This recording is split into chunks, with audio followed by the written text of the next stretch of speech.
صاحب میرا پہلا سوال آپ سے یہ ہے کہ اس وقت محرم الحرام کا مہینہ چل رہا ہے، جو بہت سارے ایسے صحابی جو اہل بیت ہیں وہ انہوں نے شہادت بھی ان کی ہوئی ہے، جیسے حضرت امام حسن اور حسین جو ہے، تو ان کے یاد میں بہت سارے لوگ ماتم بھی مناتے ہیں۔ کیا یہ اسلام میں جائز ہے یا نہیں، اس پر تھوڑا غور دیں۔ اور دوسرا سوال یہ بھی ہے کہ آج کل مولوی سلمان ندوی کی ویڈیو بھی آج کل وائرل ہو رہی ہے کافی، صحابہ سے متعلق جو ہے، تو ان کے بارے میں بھی روشنی ڈالیں تھوڑا۔ دیکھیے، سب سے پہلی بات تو یہ ہے کہ اسلام جو ہے ایک مکمل نظام حیات ہے اور ایک ایسا پاکیزہ اور مکمل مذہب ہے جس کے بارے میں خود خالق ارض و سما اللہ رب العزت کا ارشاد ہے، الیوم اکملت لکم دینکم واتممت علیکم نعمتی ورضیت لکم الاسلام دینا۔ اس آیت کریمہ میں جناب رسول اللہ صلی اللہ علیہ وسلم کے واسطے سے اللہ تعالیٰ نے تمام مخلوق کو، خاص طور پر اہل ایمان کو یہ پیغام دیا کہ جو مذہب اسلام ہے یہ آج مکمل کر دیا گیا ہے اور اب اس میں کسی قسم کے اضافے کی کوئی ضرورت نہیں ہے، یہ تکمیل کو پہنچ چکا ہے۔ پھر جناب رسول اللہ صلی اللہ علیہ وسلم اور آپ کے صحابہ اکرام نے قرآن کریم کے مطابق اپنی زندگی کو ڈھال کر اور عمل کر کے دکھلا بھی دیا کہ اس نظام حیات کو کس طریقے سے فالو کیا جائے گا۔ ایک ایسا مکمل نظام حیات ہمیں اللہ تعالیٰ نے دیا ہے کہ جس میں انسان کی زندگی سے وابستہ چھوٹے سے چھوٹے مسئلے کو بھی اللہ تبارک و تعالیٰ نے ذکر کیا، یہاں تک کہ خود جناب رسول اللہ صلی اللہ علیہ وسلم کی زندگی کا مطالعہ کیا جائے، آپ کی حیات طیبہ پڑھی جائے تو اللہ کے نبی علیہ الصلاۃ والسلام نے استنجا اور پیشاب کا طریقہ تک اپنی امت کو بتلا دیا۔ آپ استنجے میں جا رہے ہیں تو کیا دعا پڑھنی ہے، استنجے کا طریقہ کیا ہے، یہ اتنا مکمل نظام حیات ہے۔ لہذا جناب رسول اللہ صلی اللہ علیہ وسلم کے بعد اس نظام میں نہ تو کوئی کمی ہو سکتی نہ اضافہ ہو سکتا، یہ دستور ہے، الہی ہے، اس میں اب کمی اور زیادتی کی کوئی گنجائش نہیں ہے۔ جہاں تک آپ کا پہلا سوال ہے کہ محرم الحرام کا مہینہ ہے اور اس میں بہت سارے ہمارے برادران وطن بھی اور دیگر حضرات شہداء کا ماتم بناتے ہیں، خاص طور پر اہل بیت رضوان اللہ تعالی علیہم اجمعین کا، تو اس میں یہ بتلا دوں کہ ہمارے لیے تمام اہل بیت اور تمام صحابہ اکرام رضوان اللہ تعالی علیہم اجمعین قابل عظمت ہیں اور ہمارے لیے لازم ہے کہ ہر ایک سے محبت رکھیں۔ تمام صحابہ اکرام خواہ وہ اہل بیت ہوں یا نہ ہوں، ہماری محبت اہل بیت سے بھی ہے اور ہماری محبت صحابہ اکرام سے بھی ہے، اور محبت ہماری دونوں سے، دیگر صحابہ اکرام سے اور اہل بیت سے ایسی ہے کہ ہم کسی ایک کی محبت کی وجہ سے دوسرے میں کوئی کمی نہیں تلاش کرتے۔ ہاں، یہ بات ہے کہ بعض صحابہ اکرام کے فضائل دوسروں کے مقابلے میں کچھ افضل ہیں، لیکن ہرگز اس کا یہ مطلب نہیں ہے کہ صحابہ اکرام میں سے کوئی بھی صحابی رسول ذرہ برابر کوتاہ رہا ہو، ایسا اس کا مطلب نہیں ہے۔ تمام صحابہ اکرام ہمارے لیے قابل عظمت ہیں اور ہم ان کی جوتیوں کو، بلکہ ان کی جوتیوں کی خاک کو اپنے سروں پر رکھنا فخر سمجھتے ہیں، چاہے وہ حضرت علی ہوں یا حضرت ابوبکر صدیق ہوں یا حضرت عمر فاروق ہوں یا حضرت معاویہ یا دیگر صحابہ اکرام رضوان اللہ تعالی علیہم اجمعین، ہمارے لیے سب کی تعظیم لازم ہے اور ہم تو سمجھتے ہیں کہ یہ ہمارے ایمان کا جز ہے کہ ہم صحابہ اکرام سے محبت رکھیں۔ پھر اسی اسلام نے، جسے ہم دستور مانتے ہیں، اس نے ہمیں جب چھوٹی چھوٹی سی چیزیں بتلائی ہیں تو ہمیں یہ بھی سکھایا ہے کہ کسی کی وفات پر، کسی کے اس دنیا سے جانے پر یا اس دنیا میں آنے پر اگر خوشی منانی ہے تو اس کا کیا طریقہ ہے، اور اگر کوئی وفات پا گیا ہے تو اب اس کے کیا احکامات ہیں، جو چلا گیا اور جو لوگ باقی ہیں اس کے اہل و عیال میں وہ کس طریقے سے اپنی زندگی گزاریں۔ تو شہید ہونا پہلی بات تو یہ کوئی ماتم والا کام نہیں، تو قابل فخر کام ہے۔ شہادت ہر ایرے غیر کو نہیں ملا کرتی، یہ بڑے مقدر والے ہوتے ہیں جنہیں شہید کا درجہ ملے، اور پھر اگر شہید اہل بیت میں سے ہوں اور پھر صحابہ اکرام رضوان اللہ تعالی علیہم اجمعین کی جماعت میں سے ہو تو پھر کہنا ہی کیا، وہ تو قابل عظمت ہستیاں ہیں، وہ ہستیاں ہیں جن کے بارے میں اللہ قرآن میں فرما رہے ہیں اولئک ھم المفلحون، اللہ فرما رہے ہیں اولئک هم الفائزون، اللہ فرما رہے ہیں اولئک هم الراشدون، اللہ ان کے بارے میں کہہ رہے ہیں اولئک الذین امتحن اللہ قلوبہم للتقوی، اللہ کا نبی ان کی شان بیان فرما رہا ہے اصحابی کالنجوم،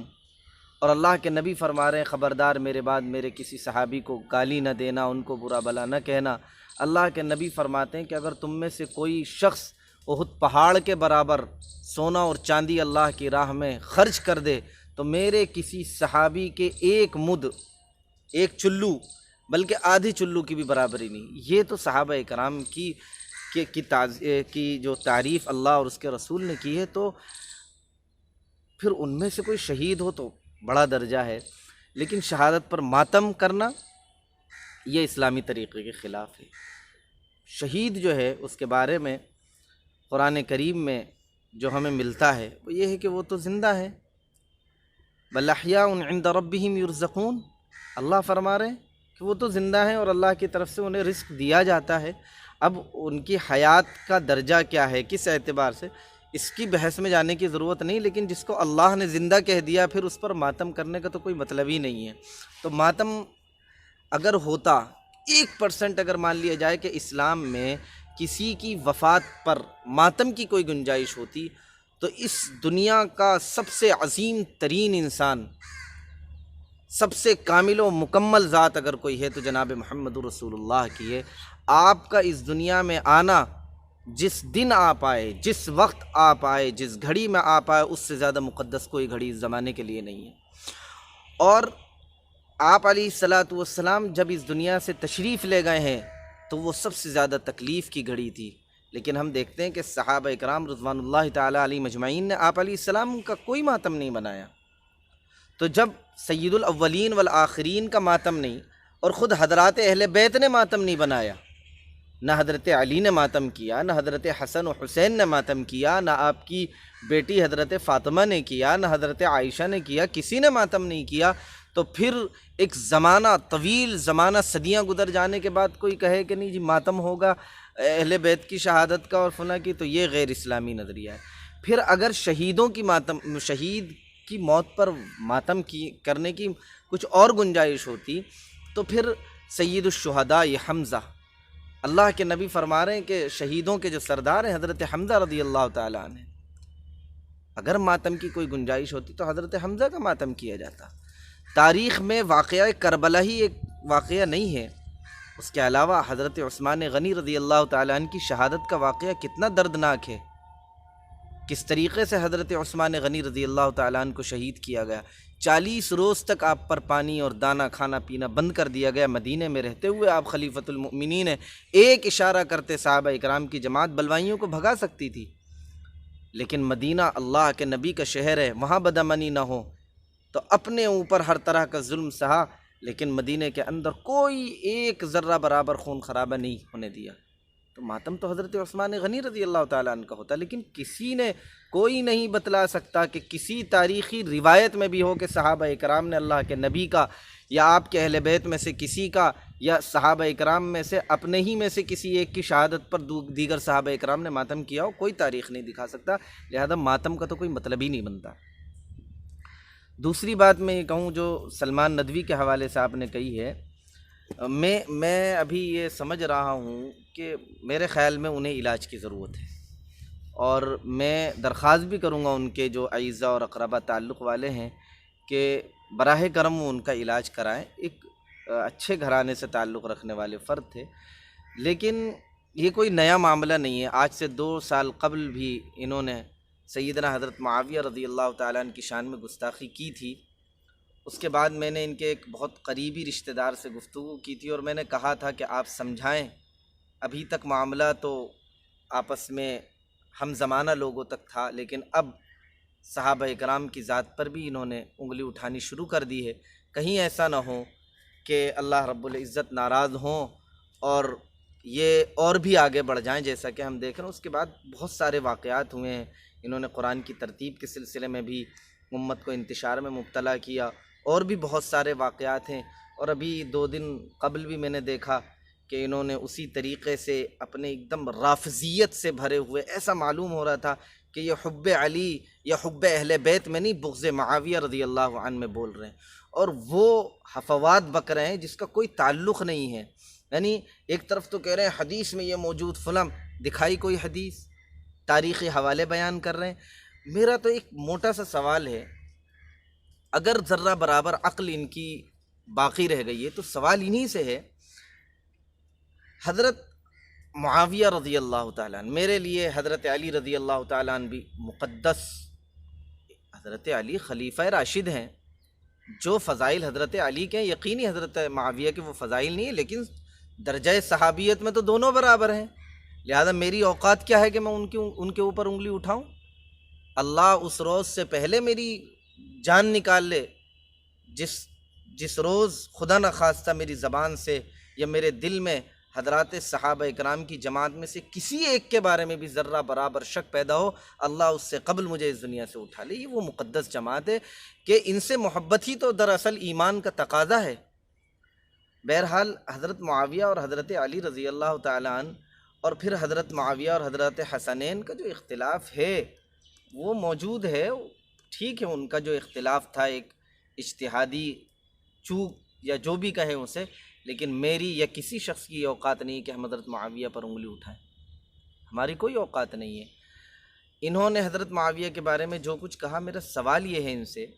کہ آپ یہ بتائیں حضرت معاویہ رضی اللہ عنہ صحابی رسول ہیں یا نہیں ہیں؟ اگر یہ کہتے ہیں کہ ہیں اور یقیناً ہیں وہ صحابی رسول، یقیناً ہیں، تو ان کی اوقات کیسے ہوئی کہ یہ بول رہے ہیں؟ یہ اس لیے بول رہے ہیں کہ ہمارے بڑے علماء کرام خاموش بیٹھے ہوئے ہیں، ان کے ساتھ رشتے اور ناتوں کو نبھانے میں لگے ہوئے ہیں۔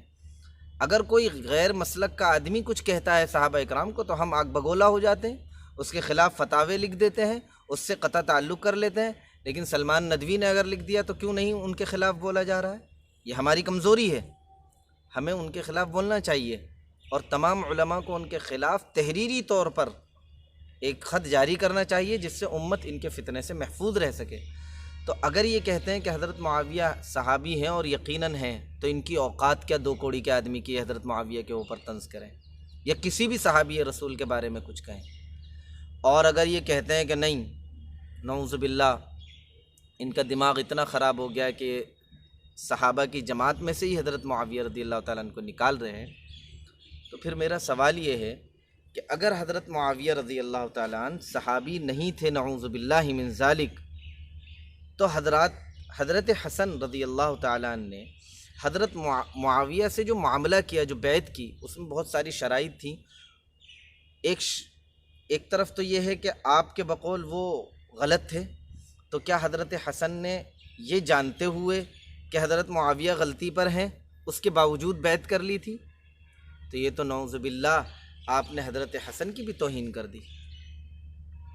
اور اگر آپ یہ کہتے ہیں کہ نہیں وہ صحیح تھے اور مجبوری تھی، تو آپ حضرت حسن کو نعوذ باللہ مجبور بنا رہے ہیں۔ وہ آپ سے زیادہ طاقتور تھے، وہ آپ سے زیادہ سمجھدار تھے، وہ زیادہ جانتے تھے کہ حضرت معاویہ کا درجہ کیا ہے، حضرت معاویہ کا مقام کیا ہے۔ جب حضرت حسن نے بیعت کر لی ہے تو پھر تمہاری اوقات کیسے ہوتی ہے کہ حضرت امیر معاویہ پر انگلی اٹھائی جائے؟ دوسری بات یہ ہے کہ اگر آپ یہ کہتے ہیں کہ وہ صحابی رسول نہیں ہیں تو ثابت کرو اس کو، اور کھل کر کہو، اور اس کی دلیلیں دو، اور ثابت کر کے دکھلاؤ کہ حضرت معاویہ رضی اللہ تعالیٰ عنہ صحابی رسول نہیں ہیں۔ پھر سوال ہوتا ہے کہ حضرت عمر فاروق نے اپنے زمانے میں آپ کو شام کا گورنر کیوں بنایا، اور حضرت عثمان غنی رضی اللہ تعالیٰ عنہ کی شہادت کے وقت تک بھی آپ گورنر ہیں شام کے، اور پھر حضرت حسن رضی اللہ تعالیٰ نے نعوذ باللہ من ذالک ایک ایسے آدمی کے ہاتھ پر بیعت کیسے کر لی جو غلط تھا؟ اور پھر ان جو شرائط موجود تھے اس وقت ہوئے تھے حضرت حسن اور حضرت معاویہ کے بیچ، اس میں ایک شرط اور بھی تھی جو تاریخی کتابوں میں بھی موجود ہے، آپ پڑھ سکتے ہیں کہ ایک رقم متعین ہوئی تھی، ایک وظیفہ مقرر ہوا تھا کہ حضرت امیر معاویہ حضرت حسن کو 20 لاکھ یا غالباً 70 لاکھ درہم یا دینار دیں گے۔ تو نعوذ باللہ من ذالک آپ کہہ رہے ہیں حضرت معاویہ کے دل میں دنیا کی چاہت تھی، حب جاہ اور حب مال تھا، تو نعوذ باللہ جب یہ معاہدے میں حضرت حسن اور حضرت معاویہ کے درمیان مال کی بات ہو رہی ہے تو آپ حضرت حسن پر بھی انگلی اٹھا رہے ہیں ایک طریقے سے، جبکہ ہم یہ کہتے ہیں کہ وہ خاندان رسول کے چشم چراغ تھے، دنیا کیا ہوتی ہے ان کو معلوم نہیں تھا، وہ تو دنیا سے بہت اوپر کی چیز، ان کے لیے دنیا تو حقیر سی چیز تھی۔ انہوں نے جو کچھ بھی معاہدہ کیا وہ معاہدہ بالکل درست تھا، اور یقینی طور پر حضرت حسن رضی اللہ تعالیٰ نے جو کچھ بھی لیا وہ اس امت پر خرچ کیا ہے، ان کے گھر میں کچھ نہیں رہا۔ لہٰذا جب انگلی اٹھائیں تو یہ دیکھ لیں کہ آپ کہاں تک جا رہے ہیں۔ اور میں تو یہ درخواست کروں گا امت کے عام لوگوں سے کہ سلمان ندوی کو بالکل اس وقت سمجھ لیں کہ وہ ایک طریقے سے آپے سے باہر ہیں، اور ان کے ذہن دماغ نے کام کرنا چھوڑ دیا ہے، کیونکہ مختلف موقعوں پر میں دیکھ رہا ہوں تھوڑے تھوڑے دنوں پر وہ شوشے چھوڑتے ہیں، کبھی علماء کے خلاف، کبھی مدارس کے خلاف، ابھی کچھ دن پہلے حضرت مولانا سید رابع حسنی صاحب کے خلاف، اور پھر مولانا ارشد صاحب کے خلاف، اور مولانا عبدالعلیم فاروقی صاحب، اور ابھی پرسوں کے ایک ویڈیو میں تو حضرت فرما رہے تھے کہ یہ لوگ وہ ہیں جن کو آب کوثر نہیں دیا جائے گا، اور جام کوثر جب لائن لگی ہوگی اور لوگ لینے آ رہے ہوں گے تو انہیں تھتکار دیا جائے گا۔ ارے بھائی، آپ نے کوئی آب کوثر کا ٹھیکہ لے لیا ہے، آپ نے کوئی کانٹریکٹ ڈیل کر لیا ہے کہ آپ جسے کہیں گے اسے ملے گا ورنہ نہیں ملے گا۔ آپ نے جس کو چاہا دے دیا، جس نے، یہ رسول اللہ صلی اللہ علیہ وسلم کے صحابہ اکرام ہیں۔ امت سے میں یہ اپیل کروں گا، پوری امت سے درخواست کروں گا کہ صحابہ اکرام سے محبت، چاہے وہ اہل بیت میں سے ہوں نہ ہوں، ہر ایک سے محبت کریں۔ یہ ہمارے لیے اور اس دین کے لیے جو ان لوگوں نے قربانیاں دی ہیں، اللہ کے علاوہ ان کا کوئی بدلہ نہیں دے سکتا۔ السلام علیکم ورحمۃ اللہ۔